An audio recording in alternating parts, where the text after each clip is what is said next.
लो भाई, अब तो यकीन हो गया ना आप लोगों को इन खाड़ी देशों की हकीकत, कैसे सऊदी अरब ने फिलिस्तीन को ठेंगा दिखाया है। मैंने कल ही बताया था, इनके जैसे बेशर्म कोई नहीं है। सब अपने अपने बिल पर बैठकर भेड़ियों की तरह भौंकने के अलावा ये लोग कुछ नहीं कर रहे हैं। एक इस्लामिक देश ऐसा बताओ जो कि पूरी तरह से हमास का साथ दे रहा हो, फिलिस्तीन की इस जंग में साथ दे रहा हो। कोई एक ऐसे इस्लामिक देश नहीं है जो कि पूरी तरह से इन जंग में फिलिस्तीनियों का साथ दे रहा है। सब भेड़ियों की तरह अपने अपने बिल पर बैठकर भौंक रहे हैं। अब सऊदी अरब ने पूरी तरह से फिलिस्तीन को ठेंगा दिखा दिया है। जी हाँ दोस्तों, सऊदी अरब के इन्वेस्टमेंट मंत्री ने इजराइल और फिलिस्तीन की जंग को लेकर बड़ा बयान दिया है। आखिर उन्होंने क्या कहा है, इसको आप लोगों को बताएंगे। उससे पहले हमारे महान देश के बारे में थोड़ा सा चर्चा कर लेते हैं, क्योंकि हमारे देश के बारे में चर्चा करना भी बहुत ज़रूरी है। दोस्तों, शिक्षा से बढ़कर कोई चीज़ हो सकती है भला? कहा जाता है शिक्षा वो शेरनी का दूध है, जिसने भी उसे पिया है उसने दहाड़ा है। शायद यही बात कुछ लोगों को पसंद नहीं है। शायद हमारे देश के कुछ नेता मंत्री नहीं चाहते हैं कि बच्चे पढ़ लिख कर आगे बढ़ें। सपा के पूर्व कैबिनेट मंत्री आजम खान के रामपुर वाले स्कूल को पूरी तरह से आज ताला लगा दिया गया है, जिसमें 600 से ज़्यादा बच्चे पढ़ रहे थे। उनमें से 50 ऐसे गरीब बच्चे थे जो कि 20 रुपये माह में उस स्कूल में शिक्षा ले रहे थे। ऐसे स्कूल को पूरी तरह से ताला लगा दिया गया है, वो भी किस वक्त? जिस वक्त स्कूल में बच्चे पढ़ रहे थे। बच्चे पढ़ने के दौरान उसी वक्त वहाँ पे सरकारी लोग आते हैं और स्कूल को पूरी तरह से बंद कर दिया जाता है। ठीक है, स्कूल अवैध जगह पर बैठी थी, नोटिस भी सरकार के तरफ से दिया गया था स्कूल को खाली करवाने के लिए, लेकिन क्या इसको बच्चों की एग्ज़ाम तक एक्सटेंशन किया नहीं जा सकता था? इसको बढ़ाया नहीं जा सकता था? सोच कर देखिए दोस्तों, 600 बच्चे स्कूल में पढ़ रहे थे, अब कहाँ जाएंगे? कुछ महीनों बाद बच्चों का एग्ज़ाम है, कहाँ जाएंगे ये बच्चे? 600 बच्चे कहाँ जाएंगे? कौन सा स्कूल इनको भर्ती लेगा, वो भी बीच में ऐसे ही?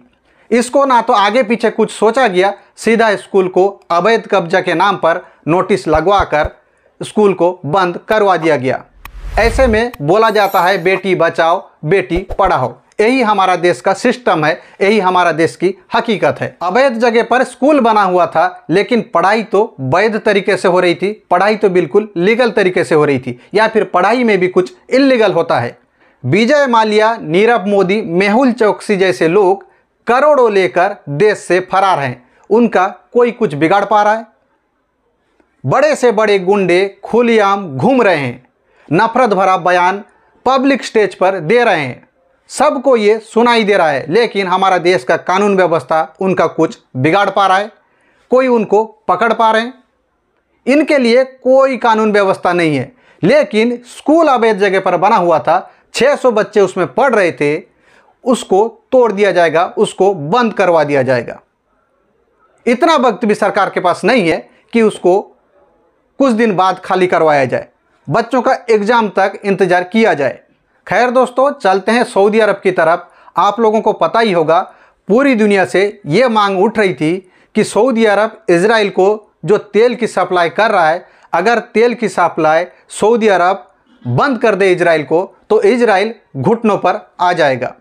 और ये 100% सही भी है। अगर कोई देश की तेल की सप्लाई बंद कर दी जाए तो वो देश बिल्कुल घुटनों पर आ ही जाएगा, क्योंकि तेल से बहुत कुछ सिस्टम चलता है।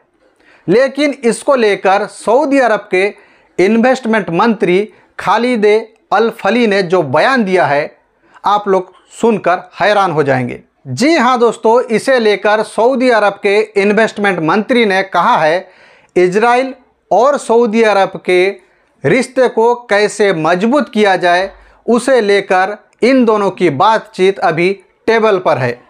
मतलब सऊदी अरब और इजराइल की वापसी रिश्ते को कैसे मजबूत किया जाए, अच्छी तरह मजबूत किया जाए, उसे लेकर अभी उन दोनों देशों के बीच में, मतलब सऊदी अरब और इजराइल के बीच में बातचीत चल रही है, कैसे रिश्ते को मजबूत किया जाए। और दुनिया मांग कर रही है कि सऊदी अरब इजराइल को तेल की सप्लाई बंद कर दे। सिर्फ इतने में सऊदी अरब के इन्वेस्टमेंट मंत्री नहीं रुके, आगे उन्होंने कहा फिलिस्तीन को लेकर गाजा में सीज फायर करवाने के लिए सऊदी अरब तेल की सप्लाई इजराइल को बंद नहीं करेगा। इसीलिए कल मैंने कहा था इनके जैसे बेशरम बेहुदे कोई नहीं है। उधर मासूम बच्चे मर रहे हैं, हर रोज फिलिस्तीनी मर रहे हैं, और इधर सऊदी अरब में नंगा नाच किया जा रहा है। आप लोगों को पता होगा सऊदी अरब में किस तरह से नंगा नाच चल रहा है। उधर फिलिस्तीनी बच्चे मर रहे हैं, इधर सऊदी अरब में बिरयानी बनाया गया है, लंबा स्टॉल में बिरयानी लगाया गया है। किस तरह से ये लोग मुंह में बिरयानी ठूस रहे हैं, और उधर मासूम बच्चे बूंद बूंद पानी के लिए तरस रहे हैं, खाने के लिए तरस रहे हैं। शायद बिरयानी या क्या बना है पता नहीं, इसका कुछ अलग से नाम है। जो भी है वायरल वीडियो में आप लोग देख लीजिए, एक वीडियो वायरल हो रहा है, आप लोग खुद देखिए किस तरह से लोग मौज मस्ती में जी रहे हैं। और दुनिया उम्मीद लगाई हुई है कि सऊदी अरब, तुर्की, ऐसे बड़े बड़े इस्लामिक देश फिलिस्तीन की मदद करेंगे। इस तरह से ये लोग मदद कर रहे हैं।